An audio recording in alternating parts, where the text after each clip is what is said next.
की सड़कों पर तालिबान की बख्तरबंद गाड़ियों का मार्च, उस पर सवार तालिबान के लड़ाके और तालिबान का लहराता सफेद झंडा। तालिबान के लड़ाकों की देखरेख में काबुल में राष्ट्रपति पैलेस की सजावट और तैयार होते नए झंडे। इन सब से संकेत साफ है कि तालिबान सरकार के ऐलान में अब ज्यादा वक्त नहीं। अफगानिस्तान पर कब्जे के बाद हर किसी को तालिबान की सरकार के ऐलान का इंतजार था और धीरे धीरे तालिबान की तरफ से यह साफ कर दिया गया कि मुल्ला गनी बरादर ही अफगानिस्तान की नई तालिबान सरकार के सबसे बड़े चेहरे होंगे।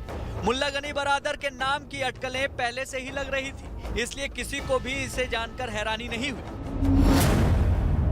असल में मुल्ला गनी बरादर तालिबान की नींव रखने वालों में से एक है। वो तालिबान की बुनियाद रखने वाले मुल्ला उमर के करीबी और सबसे भरोसेमंद कमांडर रहे हैं। मुल्ला गनी बरादर को 2010 में पाकिस्तान में गिरफ्तार किया गया था और 2018 में उन्हें शांति वार्ता के लिए रिहा करने के बाद तालिबान के राजनीतिक कार्यालय का प्रमुख बना दिया गया। मुल्ला बरादर दोहा वार्ता में भी शामिल थे। 1996 से 2001 तक जब तालिबान ने अफगानिस्तान पर राज किया, तब मुल्ला बरादर ने अहम भूमिका निभाई थी। बीते कुछ दिनों से तालिबान सरकार और उसमें मुल्ला बरादर को मिलने वाली सबसे बड़ी जिम्मेदारी को लेकर संकेत दिए जाने लगे थे।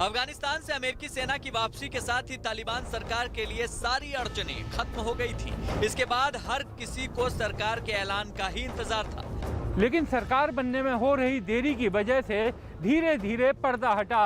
बताया गया कि सरकार के गठन से पहले ही तालिबान और उससे जुड़े बाकी संगठनों के बीच सत्ता के लिए जंग तेज हो गई।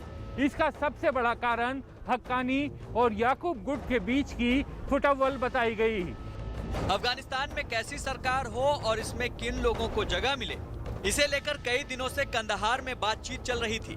इसी बैठक में तय हो गया था कि शेर मोहम्मद अब्बास और मुल्ला याकूब को भी अहम जिम्मेदारी मिलेगी। इस बैठक में सरकार के गठन को लेकर याकूब और हक्कानी नेटवर्क के बीच खींचतान भी हुई। हालांकि तालिबान नेतृत्व दुनिया के सामने एकजुटता दिखाने की कोशिश करता रहा, लेकिन अंदरूनी कलह धीरे धीरे बाहर सामने आ ही गई। तालिबान का हार्डलाइनर गुट सत्ता में किसी और को शामिल नहीं करना चाहता था।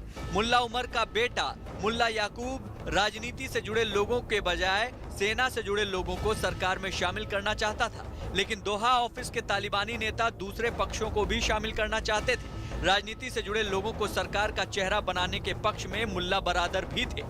किसी नतीजे पर पहुंचने के लिए तालिबान के सबसे बड़े नेता हिबतुल्लाह अखंजादा की अध्यक्षता में कंदहार में बैठक हुई। इसी में सरकार की सूरत तय की गई। इसी बैठक में तय हुआ कि अफगानिस्तान में तालिबान सरकार ईरान की तर्ज पर बनेगी, जिसके मुताबिक सरकार चलाने के लिए सुप्रीम काउंसिल बनाई जाएगी।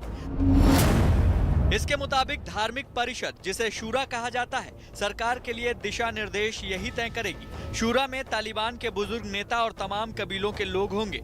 दोहा वार्ता में शामिल 80% चेहरे तालिबान सरकार में शामिल हो सकते हैं। शेर अब्बास तानकज़ई को नई सरकार का विदेश मंत्री बनाया जा सकता है।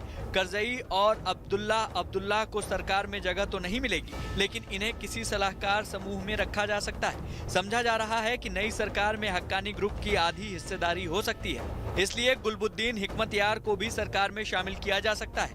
अभी ये कार्यवाहक सरकार होगी। नए संविधान के लागू होने के बाद ही स्थायी सरकार का गठन होगा। ये भी बताया गया कि तालिबान अफगानिस्तान में मौजूद संविधान को रद्द कर 1964-65 के पुराने संविधान को ही फिर से लागू कर सकता है, क्योंकि तालिबान का मानना है नया संविधान विदेशी मुल्कों के अधीन बनाया गया था। इस फैसले की झलक भी मिलने लगी है। तालिबान ने काबुल की एक मस्जिद से घोषणा की।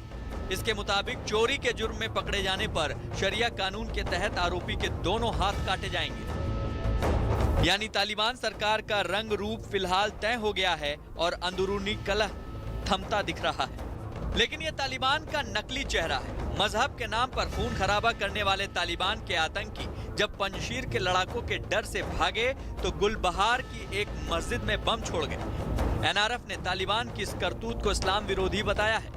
तालिबान की इस हरकत के बाद गुलबहार में लोग उनके खिलाफ गुस्से से भरे नजर